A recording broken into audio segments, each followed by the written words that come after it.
Tere, olen Meelis Uustal, töötan looduskaitse juhtivspetsialistina Tallinna Keskkonna- ja Kommunaalametis.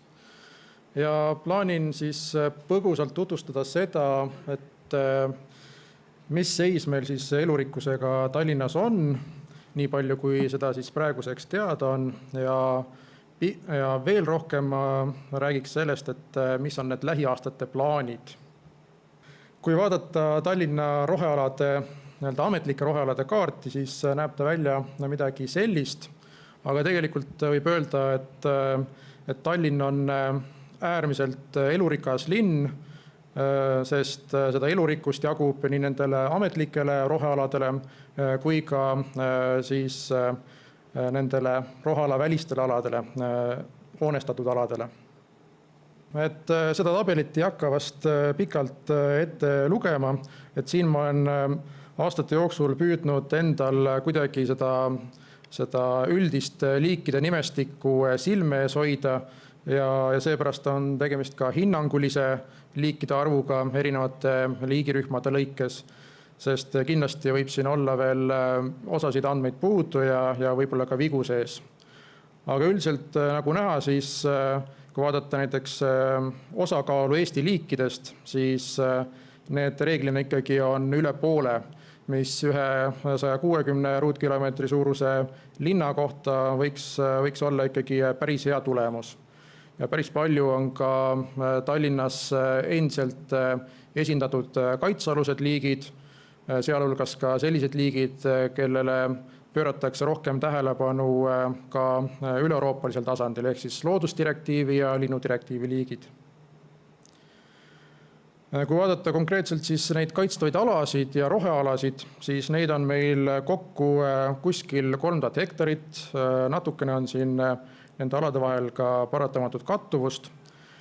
Aga siin on näha, et on Tallinnas nii suuri riiklikke kaitsealasid, on erinevaid riiklikult kaitstavaid üksikobjekte, aga meil on ka 3 päris suurt kohalikku kaitseala, mis moodustavad praeguseks juba kokku 400 hektarit. Ja nendega siis peame samuti tegelema. Ja lisaks on meil ka selline võib-olla kõige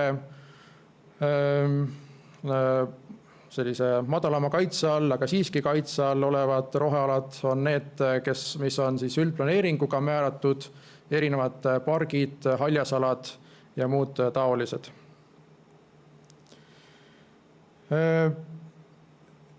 Kui püüda seda elurikkuse hetkeseisu kuidagi ühele slaidile mahutada, sest tegelikult kõik need iga liigirühm, kes selles suures tabelis oli, vääriks omaette sellist esitlust, siis võib öelda niimoodi, et esiteks Tallinn on väga heterogeenne, mida on ka paljud eelkõnelejad rõhutanud ja kinnitanud. Siin on väga palju erinevaid elupaiku. Kui Tallinn 5000 aastat tagasi umbes asustati väikeste inimrühmade poolt, siis ilmselgelt nad valisid sellise koha, kus on palju elurikkust, kus kõik vajalik, ennekõike toit ja kõik muu on käe-jala juures. Tallinnas on väga palju märgalasid, jõed, järved, ojad, liivased alad, liivased kooslused, lubjarikkad kooslused ja nõnda edasi, rannikukooslused. Et see kõik ongi see, mis muudab Tallinna sedavõrd mitmekesiseks ja miks meil see liikide arv on päris kõrge. Sealhulgas siis on endiselt Tallinnas elamas ja kasvamas ka kaitsealused liigid, kuigi kui vaadata neid suurepäraseid Maa-ameti geoportaalist leitavaid 60 aastat tagasi tehtud ilmselt NATO poolt aerofotosid, kus Tallinn on veel imetillukene ja esimesed Hruštšovkadki on alles vundamendid on võib-olla valatud. Et siis on näha, et meil need kooslused, mis tänaseks päevaks on alles jäänud, need kõik ikka valdavalt on jäänud kooslused. Nende jäänud kooslustega on Nendel on palju häid, aga on palju halbu külgi. Üks neist on kindlasti see, et me ei tea, mis seisundis need taime- ja loomaliigid nendes jäänukkooslustes tegelikult on. Et mil määral nad on siis väljasuremisvõlas. Aga et kuigi nüüd viimastel aastatel on intensiivistunud just elustiku uuringute tegemine Tallinna linnas, siis senimaani pean ikkagi tunnistama, et teavet nii-öelda nendest tähtsamatest liigirühmadest on ikkagi vähevõitu. See teave on lünklik, aga igal aastal tuleb juurde uusi teadmisi, mille alusel siis saab võtta erinevaid otsuseid vastu. Tallinnas kindlasti on lisaks kaitstavatele aladele ka selliseid kooslusi, mis ei ole kaitse all, aga nad vääriksid seda kindlasti.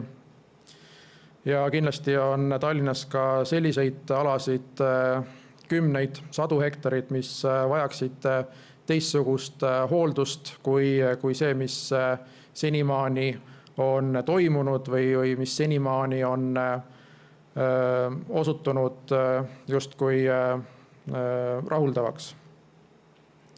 Nii et kui püüda selle puuduliku andmestiku põhjal midagi üldistada, siis võiks ikkagi peab tunnistama, et see liikide keskmine seisund on pigem halvenev või selline nõrgalt stabiilne, sõltub loomulikult liigirühmast ja liigist. Aga kindlasti on selge see, et praeguseks hetkeks on Tallinna kooslused jõudnud oma arengus sinna punkti, kus ilma sekkumata kindlasti see elurikkus, mida me täna veel saame kooslustest leida inventeerimiste käigus, et see elurikkus väheneb ilma sekkumata. Aga kuigi see on selline justkui tume tuleviku väljavaade, siis sellele vaatamata on kindlasti vaja toonitada, et Tallinn on väga heas seisus selles mõttes, et kui me sekkume, siis me saame väga palju veel säästa ja võib-olla ka juurde luua. Selleks, et sellest erinevatest uuringutest ja kogu sellest andmete tohuvabohust mingisugust selgust enda jaoks luua, siis ma olen leidnud, et päris hästi annab seda elurikkuse hoidmise põhimõtet edasi selline, ütleme, 4 sammust või 4 valdkonnast koosnev selline põhimõte. Et kõigepealt uuri, seejärel kavanda, et erinevaid tegevusi vastavalt sellele, mida sa nende uuringute pinnalt siis teada oled saanud, siis vii need kavandatud tegevused ellu ja kui see on ellu viidud, siis suure tõenäosusega on vaja seda olukorda hakata pikaajaliselt säilitama ja hoidma. Et ilmselt paljudele tuleb see mudel natuke tuttav ette, sest see on osaliselt aluseks on võetud selline tüüpiline strateegilise planeerimise mudel. Vaatakski siis selle 4 sammu kaupa, et mis on seni tehtud Tallinnas ja mis on lähiaastate plaanid. Esimene samm ehk siis uuringud, alusuuringud. Et siin praegu järjest igal aastal mahukad tööd käivad. Esimene liigirühm, kelle kohta võib praeguseks öelda, et on Tallinnas ring peale tehtud ja meil on üpris hea arusaam, mis seisundis on kahepaiksed. 2 aasta jooksul ja tegelikult mitmed uuringud algasid juba varemgi erinevatel aladel, on siis välja selgitatud, et mis on meil kahepaiksete arvukus, seisund, ennekõike siis milline on nende sigimistiikide seisund ja samuti on eksperdid välja pakkunud rida kaitsekorralduslikke tegevusi, kuidas olukorda parandada. Ja samuti olen palunud välja tuua barjäärid ja kohad, kus kohas linnaruumis on kindlasti vajalik konnapiirdeid ja konnatunneleid. Kui senimaani kahepaiksete puhul mul oli jäänud selline arusaam, et kahepaiksete pärast ülemäära palju muretsema ei pea, et meil on ju suured metsamassiivid ja vaikimisi justkui ongi kõik hästi, siis tegelikult on kahepaiksed üpris täbaras seisus Tallinnas. Sest ja häda ei olegi mitte nii väga nendes suurtes metsamassiivides, mis on säilinud, et see elupaik, kus konnad, kärnkonnad ja vesilikud liiguksid siis, kui nad veest välja tulevad, et see on neil olemas ja see ilmselt on neil ka üpris kvaliteetne. Aga häda ongi just sigimistiikidega. Neid on vaja ennaktempos süvendada, laiendada, juurde luua ja päikesele avada. Mis on rõõmustav kahepaiksete puhul on see, et on Tallinnas ikkagi üks selline suur liigirikkuse oaas meil ikkagi säilinud praeguseks. See siis moodustub Astangu, Nõmme Mustamäe maastikukaitseala lääneosa ehk siis Kuusikumetsa ja Harku metsa ja siis linnapiiri taga oleva Harku raba baasil, kus on see seisund praegu hinnatud võrdlemisi heaks. Seal on 4 liiki kahepaikseid, mis on Põhja-Eesti kohta üpris hea tulemus. Veel kommentaar sidususe kohta, et kui varasemalt on fookus olnud selliste üksikute rohealade inventeerimisel, ükstapuha siis millisest elustikurühmast räägime, et siis praegu ongi fookus Tallinnas sellel, et saada aru ka, et milline on sidusus, et kuidas reaalselt toimub liikumine erinevate potentsiaalselt sobilike elupaikade vahel ja kas seal üldse enam mingit liikumist toimub. Nii et praegu kõikide nende liigirühmade uuringute puhul, mis praegu on töös või mis on tulekul, on sidusus väljaselgitamine üks selline põhiosadest. Teine suur liigirühm, kus Tallinnas oleme ka peaaegu finiši sirge lähedale jõudnud, on tolmeldajad. Ennekõike kimalased ja päevaliblikad, mööda minnes ka erakmesilased. Viimase paari aasta jooksul on siin kaardil näha, mis alad on inventeeritud. Need on nii sellised kitsad koridorialad, nagu näiteks Putukaväil või lausa Lilleküla-Pääsküla raudteekoridor või Järvevana teeäärne, mis võib tulla üllatusena, ja ka mõni muu kõrgepingeliini koridor. Ja õnneks, või siis Laagna kanal, aga õnneks on see hüpotees paika pidanud, et need ikkagi on väärinud uurimist. Võib-olla isegi rohkem on väärinud uurimist, kui vaadata tulemusi, kui näiteks Lillepi park või mõni Pirita Jõearu maastikukaitseala piiranguvöönd. Aga mis me oleme teada saanud, on see, et Tallinna on endiselt mitmed punase nimestiku austatud kimalase ja päevaliblika liikide elupaik. Ka üks Eesti väeseid ööliblikaid, kaitsealuseid ööliblikaid, hahkaruslane leiti Pirita Jõearu maastikukaitsealalt sel aastal uuesti üles. Nii et leidub ja nende populatsioonid on päris head, osadel vähemalt. Näiteks selline liblikas nagu nurmikusilmik tunneb ennast perfektselt Lasnamäe ruderaalaladel ja mitmel pool mujalgi Tallinnas.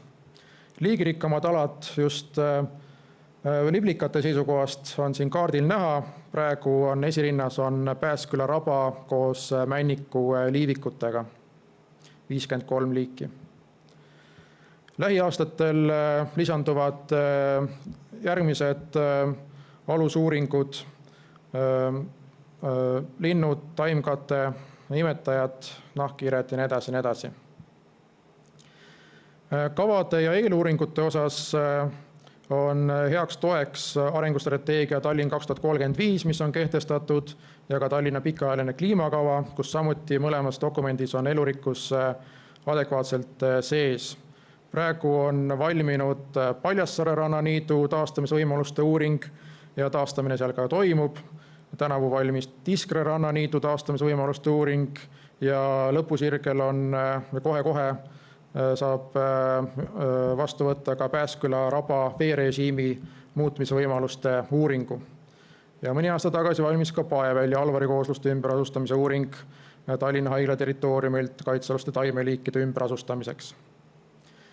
Lähiaastatel on üks olulisem kava on Tallinna Keskkonnahoiu arengukava, mille koostamine hetkel käib. Raskuskese jääb järgmisesse aastasse. Seejärel kaitsekorralduskavade kehtestamine kohalikel kaitsealadel ja täiendavad taastamisvõimaluste uuringud suurematel kooslustel, suuremates rannaniitudel, aga samuti ka Harkumetsa põhjaosa rabailmelisel alal ja Paljassaare märgalal. Järgmise aasta teema on ka Tallinna püsimetsanduse kontseptsiooni kokkupanek või väljamõtlemine, mille eesmärk on tagada see, et Tallinna linna enda maadel on metsi 1000 hektaril, et kuidas tagada nende püsimine põlvkondade üleselt, et need pakuksid nii erinevaid ökosüsteemi teenuseid, aga oleksid elupaikaks ka erinevatele liigirühmadele. Ja ilmselt on lähiaastatel tulemas ka uusi kohalikke kaitsealasid. Kaitsekorralduslikest tegevustest mainiksin kindlasti Paljassaare rannaniidu taastamist, mis toimub juba mitmendat aastat. Me oleme seal teostanud raiet, et seda niiduala laiendada. Igal talvel toimub niitmine roostikualal, kus roostik peale tungib ja samasse kohta viiakse kevadeti ka veised. Kindlasti üks hea näide on Tähetorni tänava konnatunelid, mis valmisid möödunud sügisel ja sel kevadel said esimesed õnnelikud konnad neid siis ka läbida. Ja suur rõõm on, et erinevalt paljudest või enamikest teistest konnatunnelitest, mis Eestis on rajatud, siis need Tähetorni tänava omad tunduvad, et toimivad. Lisaks paralleelselt toimuvad meil igal aastal ka Sosnovski karuputke ja nüüd alates sellest aastast ka Verevale Emmaltsi tõrjetööd. Lähiaja plaanid on kindlasti seotud kahepaiksete sigimistiikidega. Sooviks vaadata, kas on võimalik Pääsküla ja Harku rabade hüdroloogilist režiimi taastada. Siin on selline väike pildikene Pääsküla rabast, et kui taastamiseks minna, ehk siis vähendada seda metsikut tuleohtu, aga pakkuda ka elurikkusele, rabade elurikkusele või soode elurikkusele uut võimalust, et siis midagi selline see võiks välja näha. Me ei plaani seda kindlasti teha salaja, lihtsalt see uuring on alles veri värske ja enne kui midagi projekteerimagi hakkame, siis kindlasti tutvustame seda Tallinna ja Nõmme elanikele lähemalt. Niitmisrežiimi kohendamine on jätkuv teema, väärtuslike niidualade taastamine ja erinevad muud liigikaitsetööd, mis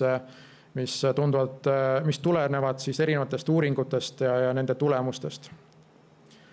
Hooldustööde puhul on ilmselt veel vara rääkida, sest me ei ole veel päris enamikel aladel sellesse etappi jõudnud, aga Paljassaare on vast see näide, kus võib öelda, et praeguseks käivad juba hooldustööd, ehk siis niitmine, vajadusepõhine võsa ohjeldamine ja karjatamine. Kui ka hoolduse või see hoidmise osa sellest tsüklist on läbitud, et siis oleme jälle tagasi selles osas, kus me peame hakkama hindama, et kas see, mis me oleme teinud, on üldse mingisugust tulemit toonud, ehk et tuleb seirata või uued kordusuuringud läbi viia Nii et kindlasti regulaarse sammuga hakkavad need seisundiuuringud Tallinnas toimuma ja sealhulgas, kui toimuvad mingid taastamistööd mingitel suurematel aladel, siis kindlasti on sellega ka seireprogramm kaasas. Paralleelselt on sel aastal lõpule jõudmas ka arengustrateegia Tallinn 2035 elurikkuse indikaatori baastasemete seire ja need on siis kahepaiksete nahkhiirte, tolmeldajate ja haudelindude osas. Paar slaidi veel, aga ma teen siis kiiresti. Et kuna täna esimest korda mainis, kui ma õigesti tähele panin, Putukaväila mina 5 minutit tagasi, siis ma pean kindlasti ka Putukaväilast rääkima. Et Putukaväil on ka päris oluline selline uudne kontseptsioon, mida Tallinnas me püüame nüüd juba mitmendat aastat ellu viia.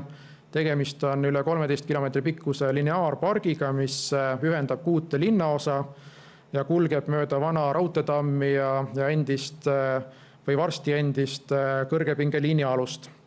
Ja mõte on see, et see peaks toimima liikumis- ja rohekoridorina nii inimestele, aga ka tolmeldajatele ja muule elurikkusele. Et kes tahab täpsemalt uurida, mis selle kõigega plaanis on teha, et siis putukaväil.ee on koht, kuhu minna. Et järjest hakkame neid alasid lõikhaaval läbi vaatama ja esimene uue kontseptsiooniga lõik Põhja-Tallinnas läks alles hiljuti just projekteerimisse ja see peaks siis päriselus valmima 2023. aastaks.